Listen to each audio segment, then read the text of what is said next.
ये अगर कोई 3 स्टेप फ्रेमवर्क अपना ले, हाँ, हाँ। जिसमें सबसे पहला तो है अवेयरनेस, हुँ, हुँ। कि वो अवेयरनेस सबसे पहले ये आना भी बहुत ज़रूरी है हुँ, हुँ। कि मैं इस चीज़ के लिए अवेयर हूँ कि मुझे प्रेज़ेंट मोमेंट में आना है। हाँ, दूसरा डिस्कनेक्शन, लेट हाँ। गो, कि आप जब तक क्योंकि आज इन्फॉर्मेशन इतनी ज़्यादा है, हम हुँ, इतने हुँ। ज़्यादा ओवरलोड हो रखे हैं इन्फॉर्मेशन से कि वो इन्फॉर्मेशन हमें उस प्रेज़ेंट में आने ही नहीं देती। वो चाहती है हुँ। कि तुम मुझे और पाओ, तुम मुझे और पाओ, तुम मुझे और पाओ।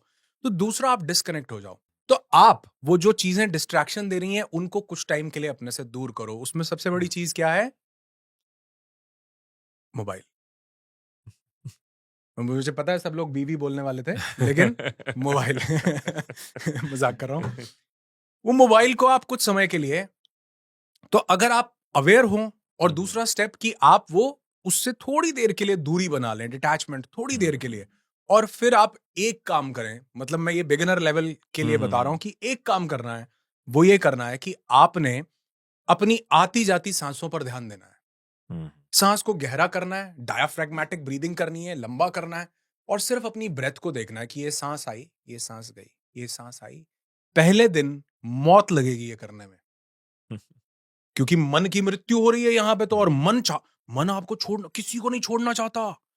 आप मेडिटेशन में बैठ के देखो, जितने विचार जीवन में कभी नहीं आए सारे आज आ जाएंगे। हुँ, कहेंगे कहां जा रहा है, हमें भी सोच, क्योंकि उसको पता है कि मन की मृत्यु है अगर ये ध्यान में चला गया तो। जितनी खुजली कभी नहीं हुई मेडिटेशन में बैठो, यहाँ पे वो मक्खी मच्छर, पता नहीं कोई आवाज लगाएगा, कोई बेल बजाएगा, कोई फोन की, सारी दुनिया की डिस्ट्रैक्शन आ जाएंगे एक बार ध्यान में बैठ के देखो। क्यों? क्योंकि मन की मृत्यु है। दूसरी चीज, आप उन चीजों को दूर करें जो आपको डिस्ट्रैक्ट कर सकती हैं। तीसरी चीज, सिर्फ अपनी सांसों पर ध्यान लगाएं आती जाती। दिन में 5 मिनट का ये रिचुअल, ये 3 चीजों को अगर हम करें, अवेयरनेस हो जाए, चीजों से डिस्कनेक्ट, स्पेशली मोबाइल से, कोई हमको हुँ, डिस्टर्ब करने वाला ना हो, और अपनी सांस पर ध्यान लगाएं। हुँ, आप देखोगे कि आपने ये 5 मिनट जो प्रैक्टिस किया ना, जैसे एक मैराथन रनर होता है, हुँ, जैसे हमारी जो नॉर्मल रेस्टिंग हार्ट रेट है हुँ, वो हुँ, 60 से 80 के बीच में रहती है, हुँ, हुँ, मैराथन रनर की 40 तक चली जाती हुँ, है। हुँ, हुँ। जैसे एक जो कार्डियक, मतलब जो कार्डियक एक्टिविटीज हाँ, ज्यादा हाँ। करता है, हुँ, उसकी बॉडी में एंड्योरेंस ज्यादा बढ़ हुँ, जाती हुँ, है।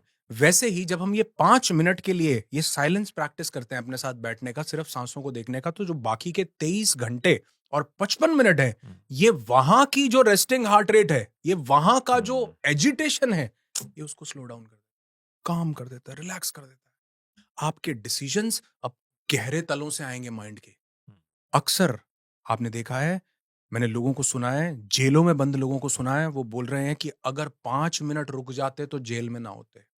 हुँ। सिर्फ 5 मिनट डिसीजन पोस्टपोन कर लेते, जेल में ना होते, क्योंकि वो डिसीजन होश में नहीं लिया गया, हुँ, बेहोशी में लिया गया। अगर हम ये 5 मिनट अपनी ब्रेथ को देखने का एक छोटा सा रिचुअल बनाएं, आप होशपूर्ण होने लगेंगे, माइंडफुलनेस बढ़ने लगेगा। और इसके साथ जब आप थोड़े एडवांस लेवल पर जाएं, तो एक काम करो, श्रोतापन, जो कर रहे हो वो हो जाओ। हुँ, ये मेरी लाइफ के लिए सबसे बड़ा ट्रांसफॉर्मेटिव चीज थी जब मैंने पहली हुँ, बार ये आचार्य रजनीश से सुना था। हुँ, हुँ। उनके जीवन की बहुत सी चीजें मेरे जीवन में बहुत प्रभाव डालती हाँ, हैं, और हाँ। आज उनकी बहुत सी प्रैक्टिसेस मैं लोगों तक पहुंचाता हूं। हाँ, हाँ। तो उनसे ये पहली बार सुना था कि जो कर रहे हो वो हो जाओ। हुँ, इससे बड़ा ध्यान दुनिया में नहीं बना है। और जो व्यक्ति प्रेजेंट में आ गया, वो सिर्फ शुक्र अदा करता है जी। क्योंकि राइट। कंप्लेंट कब है? पास्ट की है। हुँ, डिप्रेशन एंजाइटी किसकी है? चिंता फ्यूचर। डर किसका है? फ्यूचर का है। जो व्यक्ति प्रेजेंट में आ गया, उसके पास ना डर है, ना उसके पास चिंता है, उसके पास सिर्फ स्वीकार हुँ, है हुँ। और सिर्फ आभार है। तो मुझे लगता है ये छोटा सा रिचुअल कोई अपनाए, तो ये लाइफ का सबसे बड़ा ट्रांसफॉर्मेटिव टूल हो